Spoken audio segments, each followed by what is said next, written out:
اے انسان، تیرا چاہا تیرے رب کے بغیر پورا نہیں ہوتا اور تیرے رب کا چاہا تیرے بغیر پورا ہو جاتا ہے۔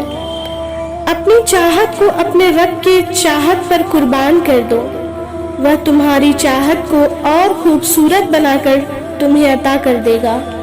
جو سکون اللہ نے نماز کے اندر رکھا ہے وہ کہیں اور نہیں مل سکتا۔ اللہ ہر اس آنسو سے واقف ہے جو تم نے مسکراتے ہوئے پلکوں کے پیچھے چھپا لیا تھا۔ اللہ ہر اس دعا سے واقف ہے جس کے لیے ہاتھ اٹھاتے ہوئے تمہارا دل تکلیف سے پھٹ رہا تھا۔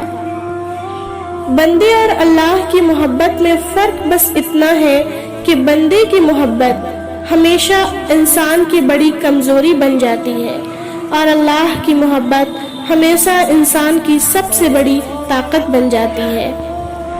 جسے اللہ تعالیٰ اپنی محبت دیتا ہے اسے پھر کسی اور چیز کی خواہش نہیں ہوتی ہے۔